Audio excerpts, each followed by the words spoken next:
Há milênios, acredita-se que nossos vizinhos cósmicos no universo enviam mensagens a serem decodificadas. De estruturas místicas a enormes desenhos gravados na superfície do nosso planeta. Nós tentamos compreender os símbolos enviados de outros mundos. Mas agora, pela primeira vez na história, uma mensagem extraterrestre foi recebida e decifrada. A informação é revolucionária. Nós podemos ter encontrado a resposta. 32 anos atrás, dois homens fizeram contato com uma nave desconhecida que transmitiu uma mensagem de um mundo distante. Nós vamos revelar o que ela diz e mudar a forma como encaramos encontros com OVNIs. Tudo que as pessoas acreditavam saber sobre OVNIs nas últimas décadas pode estar errado. Junte-se a nós para desvendar os segredos de um código enviado por alienígenas. Há um esforço global em andamento. Arquivos secretos escondidos do público por décadas, detalhando cada encontro com extraterrestres, agora vem a público. Estamos prestes a revelar a verdade sobre esses documentos confidenciais. Descobrir o que o governo não quer que você saiba. Este é o Alienígenas, expondo os maiores segredos do planeta Terra. Nenhuma evidência de vida extraterrestre é mais cobiçada do que uma mensagem de outro mundo. As pessoas já viram OVNIs, elas já viram até extraterrestres. Mas a comunicação com um extraterrestre seria a chave para desvendar os segredos da vida no universo. Mas o incidente histórico se destaca em relação aos demais em termos de provas de tal comunicação.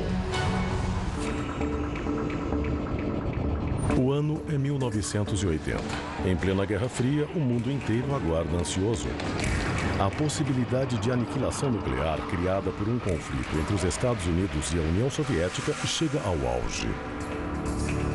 Era dezembro de 1980, um período de tensão internacional extraordinária. O Ronald Reagan foi eleito presidente e Margaret Thatcher estava no poder no Reino Unido. Aquele era um período em que a Guerra Fria estava degelando e existia o risco de se tornar bem quente. Preparando-se para um contra-ataque, as tropas americanas ocupam a base Bentwaters da Força Aérea Britânica nos arredores da floresta de Rendlesham, na Inglaterra. Por volta das 3 da manhã de 26 de dezembro, o radar detecta o sinal de um objeto desconhecido na floresta próxima à base. Os sentinelas notam algo estranho acima das árvores. Eles viram luzes não identificadas na floresta do portão de Bentwaters. O radar indicava que podia ser um acidente aéreo. Entre os soldados que veem as luzes estão o soldado John Burroughs e o sargento Jim Penniston. Eles logo formam uma equipe e são enviados à floresta para investigar. O que eles encontram após entrar na mata não é uma aeronave acidentada. Quando eu saí do veículo, eu senti eletricidade estática no ar. As coisas não estavam normais. Àquela altura, nós olhamos um para o outro e percebemos que tinha alguma coisa errada acontecendo. Acima das árvores, os dois homens veem a silhueta de uma aeronave triangular descendo até o solo da floresta. O ar em torno do objeto estava eletrificado. Dava para sentir na nossa pele, nas nossas roupas.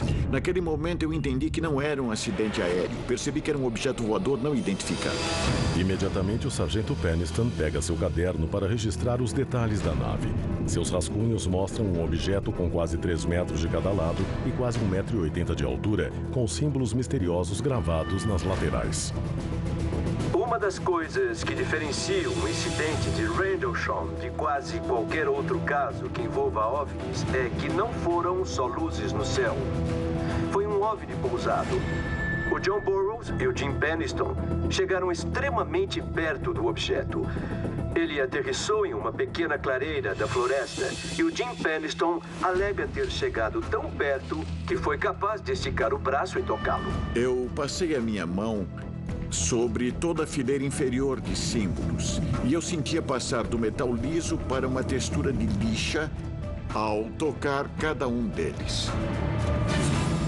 Então, acontece algo que mudaria a vida de James para sempre.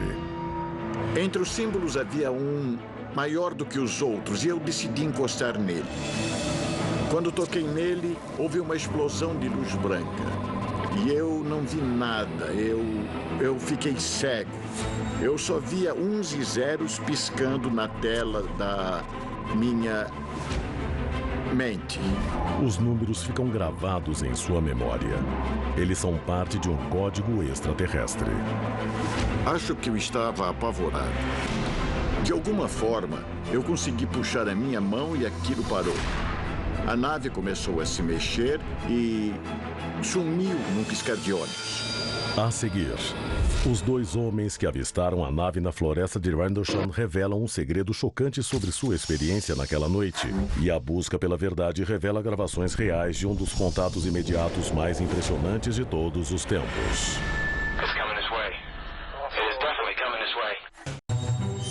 Na noite de 26 de dezembro de 1980, o sargento Jim Penniston e o soldado John Burroughs têm um contato imediato nas profundezas da floresta de Rendlesham, na Inglaterra.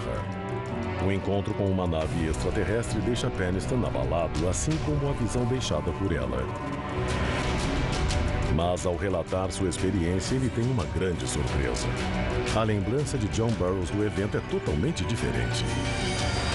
Eu não me lembro de ver o John dar a volta na nave. Eu não me lembro de ele ter tocado na nave. Eu me lembro claramente de ele ter chegado perto de alguma coisa e de repente ele decolou e disparou rumo ao litoral. Mas o detalhe mais intrigante é que há uma diferença de horário em seus relógios sincronizados. Quase 45 minutos. O que nós encontramos afetou a nossa memória. Em algum momento, a eletricidade estática ou o que quer que fosse pode ter afetado a nossa memória ou pode ter afetado o que nós vimos. Quando John Burroughs e o Jim Penniston voltaram para a base, tinha-se passado mais tempo do que eles acreditavam. Mais do que isso, havia uma discrepância em seus relógios de pulso. O tempo parecia não apenas ter voado, como passado a velocidade diferentes para eles. Isso nos coloca em um território incomum. Mas quando conversamos com o John e o Jim e com pessoas que investigaram o caso, começaram a surgir ideias extraordinárias. Ideias sobre viagem no tempo. A nave teria alterado a percepção de tempo dos soldados ou o tempo em si? A busca por respostas leva Burroughs de volta à floresta e revela evidências que desafiam a própria lógica. Arquivo confidencial. A gravação de Charles Holt. Na noite seguinte, John Burroughs se encontra com o comandante interino da base, Charles Holt, para reexaminar o local do encontro. Eles vasculham a área da suposta aparição e medem a radiação das árvores vizinhas. Bom, quando eu me encontrei com o Coronel Hall, uma das coisas que ele me disse foi que toda a comunicação via rádio daquela noite estava sendo gravada pelo posto de comando.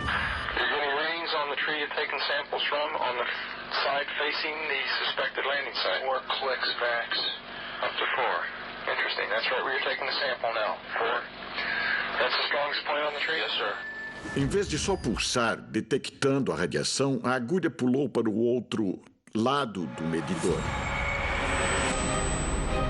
Mas o rumo da investigação muda subitamente quando um soldado da equipe do Coronel Holt nota algo especialmente incomum. Uma luz brilhante à distância. There it is. Hey, I see it too. What is it?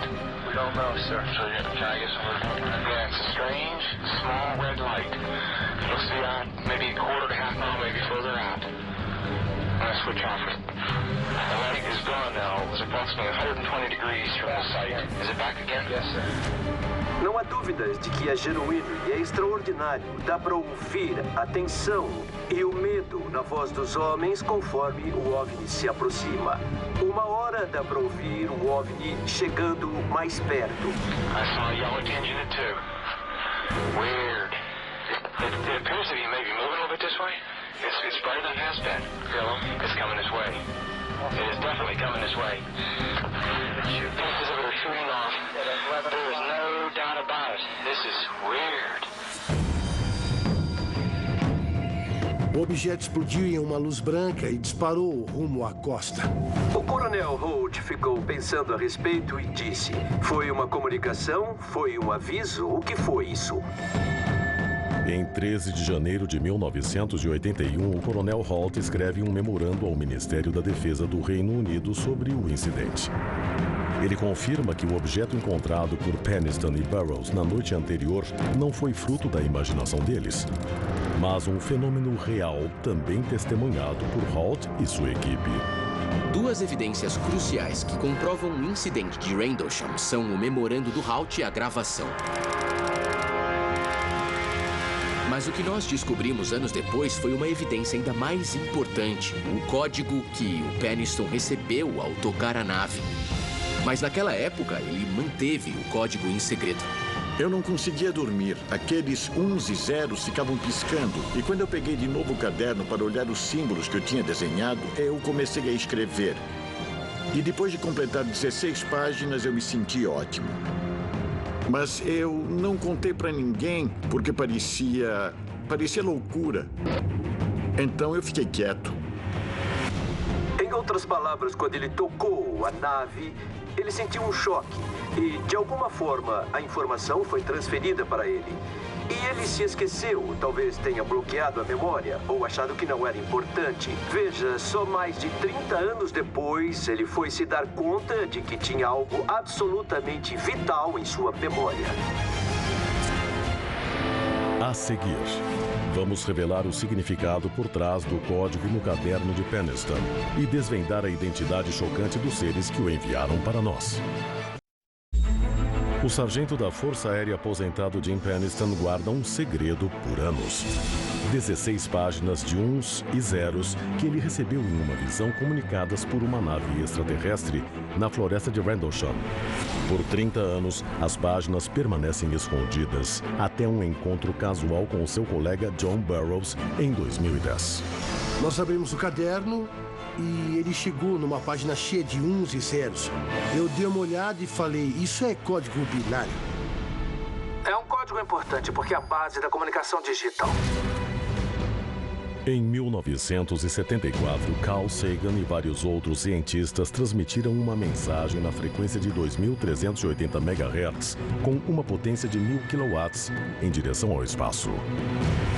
Quando a mensagem de Arecibo foi enviada aos céus, ela era, na época, a mensagem mais potente já enviada. A mensagem foi enviada em forma de código digital, longas sequências de 0s e 1s. Um tipo de comunicação conhecido como código binário. A forma mais fácil de entender o código binário é pensar nele como código Morse. O código Morse tem pontos e traços. O binário tem 1s e 0s. Juntando 8 dígitos, nós temos um byte de dados. Quando nós decidimos enviar uma mensagem ao espaço na esperança de fazer contato com uma civilização extraterrestre, o código binário foi escolhido por cientistas por ser um tipo de linguagem universal. Se qualquer raça inteligente no universo dominasse a ciência, o código binário seria o mais fácil de ser decifrado. Então, quando enviamos a mensagem de Arecibo ao espaço, demos detalhes sobre a nossa localização no universo, sobre o DNA humano e alguns outros detalhes sobre quem nós somos enquanto espécie. Se Peniston realmente recebeu uma mensagem alienígena e conseguiu decifrá-la, eu acho que essa mensagem sozinha pode mudar a humanidade. Arquivo confidencial. O código alienígena. Em 2012, eu recebi 6 páginas do caderno de Jim Peniston. Elas tinham código binário e pediram para eu checar se tinha uma mensagem. Nick Sisk foi contratado para analisar as 6 primeiras páginas do código de Peniston e determinar se elas tinham algum significado. Eu duvidava que fosse encontrar qualquer coisa naquelas anotações em código binário, mas eu digitei os 1s e 0s no meu computador e passei pelo meu tradutor. Eu fiquei chocado ao descobrir uma mensagem curta. Nela dizia exploração da humanidade. Tinha o que pareciam ser coordenadas de latitude e longitude. E no fim, contínua para avanço planetário. Quando eu vi a mensagem, eu senti um calafrio na espinha. Eu juro que não esperava encontrar absolutamente nada no código. E lá estava uma mensagem que podia ter vindo de extraterrestres tentando se comunicar conosco. Exploração da humanidade para avanço planetário. A mensagem pode ser uma instrução ou talvez até um alerta. Uma possibilidade que os números do código tornam ainda mais intrigante. Tem número certo de dígitos, a latitude e longitude indicando algum ponto